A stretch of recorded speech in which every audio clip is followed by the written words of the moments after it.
The 1-month milestone. My wife, a woman who usually never touched a drop of alcohol, shared a glass of high-proof bourbon with her assistant at our son's 1-month milestone party. She left me, her husband, standing alone in the cold. Her excuse? My stomach issues meant I couldn't drink, so her assistant, Liam, would have to step in and handle the celebratory shots for the guests on my behalf. By the time they reached their 99th toast together, working the room like a power couple, I stood up and announced our divorce in front of everyone. The room went dead silent. Then, Serena's hand whipped across my face, the slap echoing through the ballroom. I went through 3 years of agonizing IVF treatments to give you this son, Caleb, she hissed, her eyes welling with tears of indignation. And you want a divorce now, because I shared a drink with my assistant? Do you even have a soul? I nodded slowly, my face stinging. Yeah, just because of a drink. Caleb Sterling, have you lost your mind? Do you even realize what day it is? Serena's voice rose, trembling with rage. This is our son's celebration. I spent 3 years being a human pincushion just to give you an heir. She hiked up her designer top, right there in the ballroom, revealing a midriff covered in a map of faded needle marks and scars from the hormone injections. The guests gasped, their murmurs turning into a wave of pity for her. Look at all those marks. Serena went through hell. A woman whispered nearby. How could Caleb be so heartless on a day like this? Unbelievable, a man added. I remember he was the one with the fertility issues back then. She didn't leave him. She fought for that baby. Now that the kid is finally here, he wants to throw her away? That's cold-blooded. Liam Reed, her assistant, stepped forward, his face flushed with protective fury as he grabbed me by the collar. Serena went through literal torture for you. How can you stand there and talk about divorce? Are you even a man? I looked at his clenched fists and let out a cold, sharp laugh. Since you're so good at standing in for me during toasts, you can stand in for me with the wife and kid, too. Consider them yours. I shoved his hands off me and turned my icy gaze back to Serena. I want a divorce. You keep the kid. I'm out. The anger in the room reached a boiling point. My own mother sighed beside me, her face etched with disappointment. Caleb, what's wrong with you? We all saw how much you love Serena. You gave up your chance to study at Oxford to help her build this company. You drank yourself into the ER with stomach ulcers just to land her those first big contracts. That's how you got sick in the first place. She grabbed my hand, her voice pleading. Caleb, with your health the way it is, you weren't supposed to be able to have children. Serena fought for 3 years to give you a legacy. You have to have a conscience, son. Hearing my mother's defense, Serena collapsed into her arms, sobbing like her heart was breaking. Mom, I know Caleb is just jealous of Liam. He's doing this to get my attention. I can forgive him for being insecure. The guests, seeing my mother take her side, began a chorus of condemnation. Marriage isn't easy, especially with a woman as successful as Serena. You won't find another like her if you search the whole country. She didn't care that you were a blank shot, so why are you acting up? Just suck it up and apologize. Liam took the opportunity to drag me toward Serena. Caleb, if my presence is the problem, I'll resign. I'll leave right now. I just want you to be good to her. I looked at his performative martyrdom and sneered. Don't bother.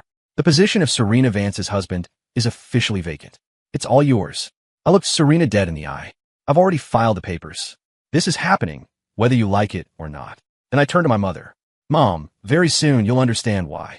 My mother went quiet, sensing something she couldn't explain. I turned to leave, but before I reached the exit, Liam blocked my path again. This is your son's party. You aren't leaving until you explain yourself. You can't just ruin her reputation and walk away. I laughed, a jagged, mocking sound, and kicked him square in the chest. Move. You're just an assistant. Since when did the help get to tell me where I can go?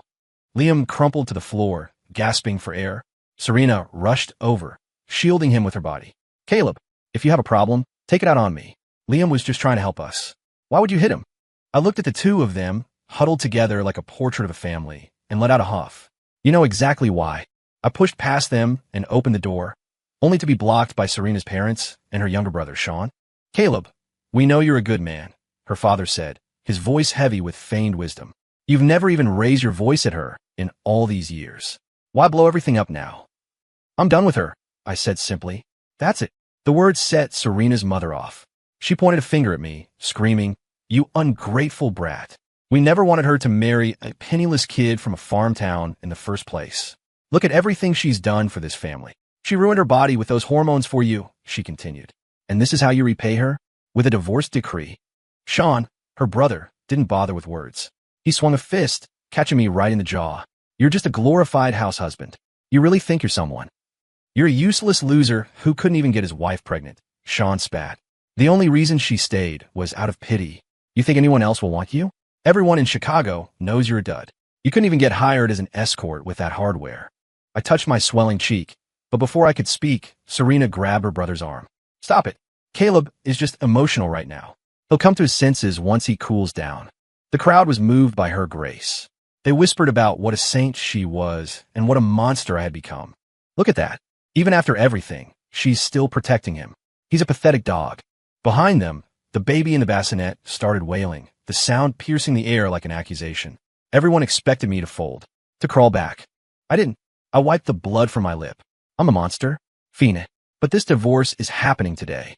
I shoved my way through the doors and walked out of the hotel. Waiting at the curb was a black Maybach. I climbed in the back seat, where my private assistant handed me a folder. Mr. Sterling, here is your physical. I opened it. Under fertility status, it read, normal, high sperm count and motility. I tucked the report away and looked back at the glowing hotel tower with cold eyes. The board meeting is tomorrow. I want Serena Vance ruined by sunset. That night, I stayed at my estate in Lake Forest. Just as I was turning in, a text came from Serena. Caleb, I've supported you for years. Without me, you're nothing. I've frozen all your cards. Just come home, apologize, and I'll forget this ever happened. I looked at the screen and laughed before blocking her number. Then I took the secondary credit card she had given me, the one with a measly $1,000 monthly limit, and tossed it into the trash. For years, I had played the part of the supportive, humble husband. I had watched every penny, logging every receipt for her to audit, just to keep her ego fed while I secretly managed a multi-billion-dollar portfolio through a trust in my mother's name. The next morning, I went back to the house to pack the rest of my things. The house staff looked at me with pure disdain as I walked through the foyer. Look who's back, one whispered. All that drama yesterday, and he's already back with his tail between his legs. A man who can't provide an heir shouldn't have such a big mouth, another sneered. If I were Ms. Vance, I'd trade him in for a younger model who actually works. I ignored them and headed for the stairs, but Serena's voice stopped me. Shut up, all of you, she barked. No one talks about my husband that way. I turned to see her standing there, arm in arm with Liam. Liam was holding the baby, looking at me with a smirk that said he'd already won. They looked more like a family than we ever had. I thought you were so tough, Caleb, Liam mocked. But here you are, less than 24 hours later, crawling back. I guess you realized you can't live without Serena's billions. Serena took the baby from Liam and walked toward me. Caleb, you left in such a state yesterday. Thank God Liam was here to help me with Leo, or I don't know what I would have done. Liam stepped close, sliding an arm around her waist. It's nothing, Serena. I'd do anything for you. You know that. The Fally didn't have the energy for their little show. I turned to go upstairs, but Serena's phone rang. She shoved the crying infant into my arms. Caleb, I have an emergency board call. Watch Leo for a second. She didn't wait for an answer before disappearing into the study. As soon as she was gone, the baby's crying intensified. I looked down at the child and felt nothing. No warmth, no paternal instinct, only a deep sense of revulsion. Liam stood nearby, grinning like a hyena. Better get to soothing him, Caleb. He's the precious fruit of your and Serena's love, after all. The words made my skin crawl. You do it. We're getting divorced. This kid has nothing to do with me. Liam's smile took on a strange, doting quality. He reached out to take the baby. Fine. Since his father doesn't want him, I'll step in. But just as Liam was about to take Leo, his hands suddenly went limp. He let go. There was a sickening thud, followed by a sharp, choked-off wail. Then silence. Serena burst out of the study at the sound. She saw the baby on the hardwood floor and me standing over him. Her face went white, then transformed into a mask of pure hatred. You wanted a divorce, fine, but why take it out on our son? She screamed for an ambulance. I tried to pick up my bags to leave, but she had the estate security tackle me and force me into the car. At the hospital, the diagnosis was grim. Severe concussion and intracranial hemorrhaging. The doctor said that even if he woke up, there would likely be permanent cognitive damage. Serena stood frozen in the hallway. When she finally moved, she swung at me again, hitting me harder than the day before. Caleb Sterling, that is your own flesh and blood. How could you do that? Liam stood behind her, tears streaming down his face as he slapped himself across the cheek. It's my fault, Serena. I should have been faster. I should have protected him from him. Serena pulled Liam into a hug, her voice thick with pity. It's not your fault. It's the fault of the monster who calls himself a father. The people in the waiting room began to point and whisper. That's the guy. His wife struggled for years with IVF, and he just drops the kid because he's throwing a tantrum? He's not even human. What a piece of trash. No wonder he couldn't have kids naturally. God probably knew he'd be a deadbeat. I stood there, unaffected by the vitriol. I actually leaned back and smiled. If he's dead, it's a blessing. I never wanted to be his father anyway. The room exploded. Serena looked at me like she wanted to rip my throat out. You want a divorce? You've got it, she hissed. But before that, you're going to jail. You're going to pay for every single thing you've done. She pulled out her phone and dialed 911. The police arrived within minutes. After Liam gave a dramatic, embellished testimony about my violent outburst, a heavy pair of steel handcuffs clicked around my wrists. I gave you so many chances, Caleb, Serena said as they led me away. The divorce papers are being drafted now. You're getting nothing. In fact, I'm suing you for $10 million in damages. I looked at her and laughed. Serena, this is only the beginning. As soon as I was processed, Serena didn't even wait for the baby to leave the ICU. She raced back to the office to hold an emergency shareholders meeting. Sitting at the head of the boardroom table, Serena looked somber. I have filed criminal charges against Caleb Sterling. Given his actions, I am moving to strip his 10% stake in this company and transfer it to Liam Reed, whom I am also appointing as our new COO. The board members began to murmur, readying their votes. Serena looked around the room, satisfied as the hands began to go up in agreement. But then, the heavy double doors of the boardroom were kicked open. I walked in, wearing a bespoke three-piece charcoal suit that cost more than her car. I'm the lead investor, I said, my voice cutting through the room. And I haven't cast my vote yet. This meeting is unauthorized. Serena's jaw dropped. She nearly fell out of her leather chair. You were arrested. How are you here? I took a seat in the executive chair directly across from her. I didn't commit a crime. Of course I'm here. That's a lie, she screamed. I saw you drop Leo. He has brain damage because of you. I tapped my fingers on the mahogany table. Then you might want to get your eyes checked. You think you can buy your way out of this, she spat. Who did you bribe? Did you use that $1,000 allowance I gave you to pay off the Chicago PD? The board members started whispering. $1,000? Isn't Vance's husband supposed to be a multimillionaire? That's less than a minimum wage salary. How embarrassing. Serena's face paled. I limited your spending to test your character. Men get spoiled when they have too much money. I did it because I loved you. Liam stepped forward, his face twisting. This is a private board meeting. You're a house husband and a child abuser. Get out before I call security. Serena regained her footing. Caleb, since you're so determined to be difficult, don't blame me for being ruthless. The board has already agreed to transfer your shares to Liam. You have no power here. I smiled. Really? Because I'm pretty sure the Strategic Capital Group hasn't weighed in yet. And since they own 60% of your debt and 40% of your equity, their opinion is the only one that matters. Liam burst out laughing. Everyone knows Strategic Capital is a global conglomerate based in London. They have billions. You're just a guy who lived off his wife's scraps. You're losing it, Caleb. I didn't argue. I just looked around the room. Is that so? If I recall, half the people in this room were handpicked and vetted by me when this company was nothing but a startup in a garage. The older board members looked down, refusing to meet my eyes. That doesn't matter now, Serena said. I've had the lawyers draft the papers. You're the at-fault party in the divorce. You get nothing. This company is mine. The doors opened again. For security guards cleared the way for a tall, blond man in a sharp European suit. It was Thomas, the managing director of Strategic Capital. Serena's eyes lit up. She rushed toward him. Thomas, you're early. I didn't get a chance to send the car for you. Thomas didn't even look at her. He walked straight to me and bowed slightly. Then he shook my hand firmly. Mr. Sterling, we received your message. We came as fast as we could. I nodded. Good. Pull all funding from Vance Media. Effective immediately. I glanced at the stunned room. Wait outside for a moment. Thomas, I have some personal business to finish. Thomas bowed again and led his team back to the hallway. Serena stood there, trembling. She walked up and grabbed my lapel. What is your relationship with Thomas? Who are you, Caleb? Her phone rang before I could answer.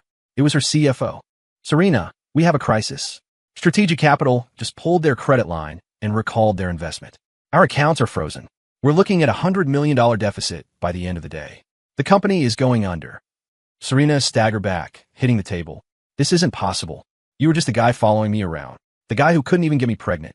Liam held her up, but his eyes were darting around the room, looking for an exit. Serena, he's bluffing. He's probably just a front for them. He's trying to scare you so he doesn't lose the house. The truth, Caleb. Did you plan all this? Liam barked, trying to regain his bravado. Did you find some sugar mama at Strategic Capital to help you play house?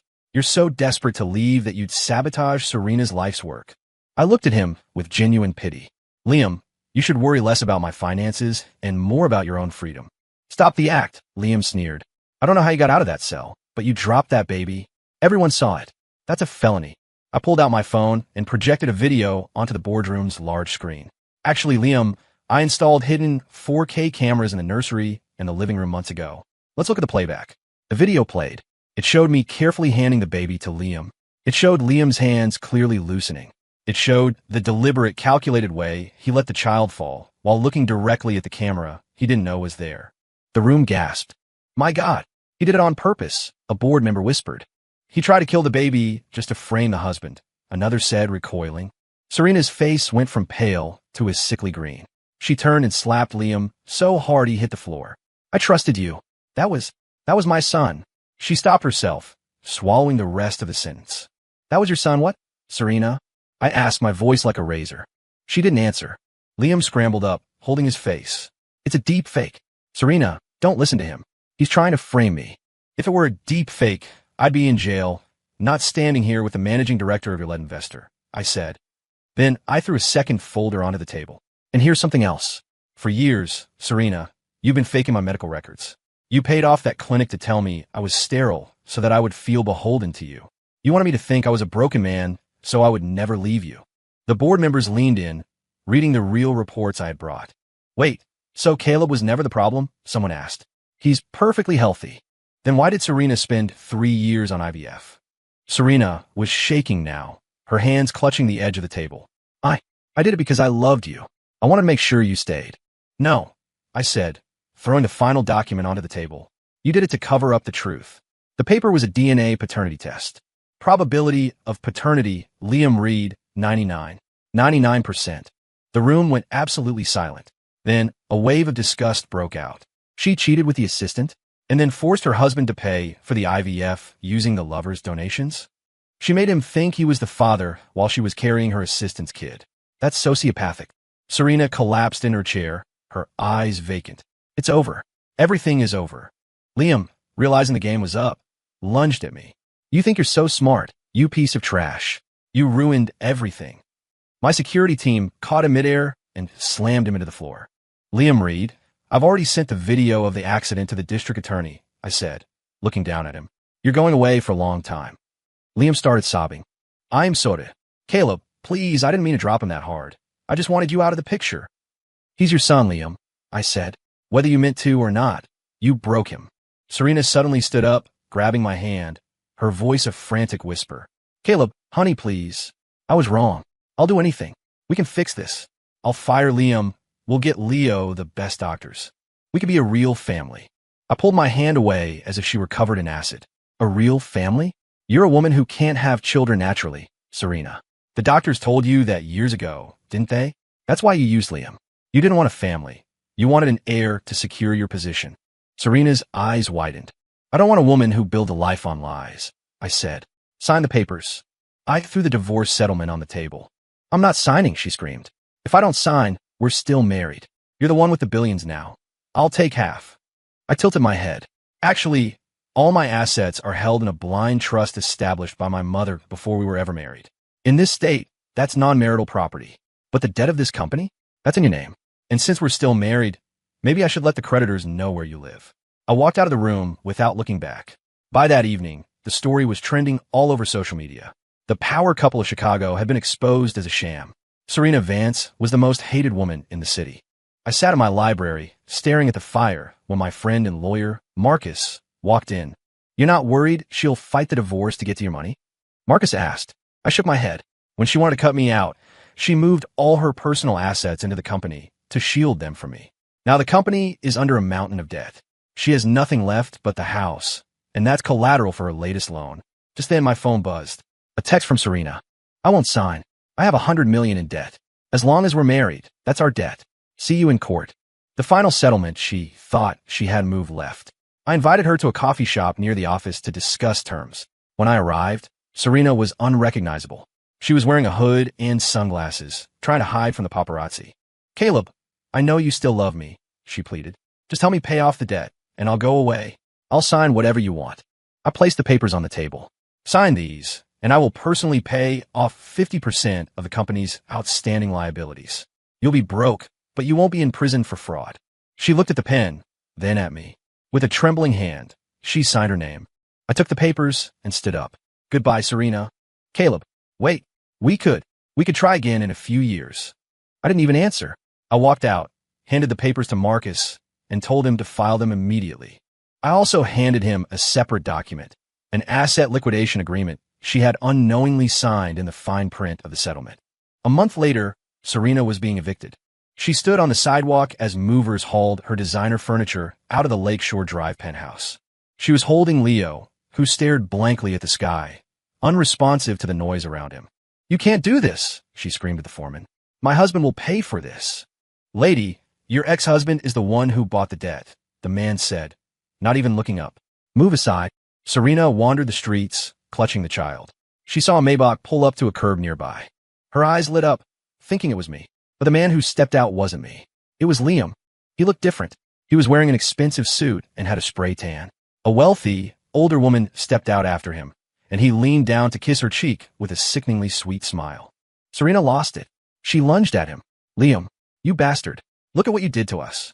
Liam looked at her like she was a stray dog. Get away from me, lady. I don't know you. That's your son, she screamed, holding up the limp child. He needs help.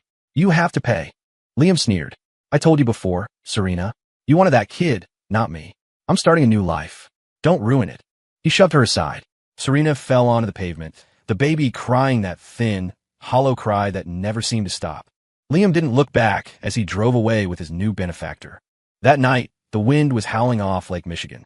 Serena, driven to the brink of insanity, used an old key to slip into a suburban mansion, the one Liam's new girlfriend owned.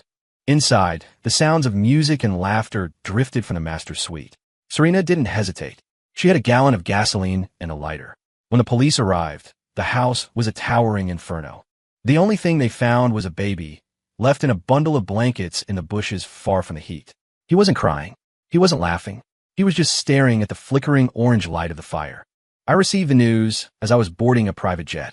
I had a $10 billion deal to sign in Singapore. I looked at the photo of the burning house on my screen for a second, then hit the power button. Ready to go, Mr. Sterling? The pilot asked. Yes, I said, leaning back into the leather seat. Everything is exactly where it belongs. Story complete.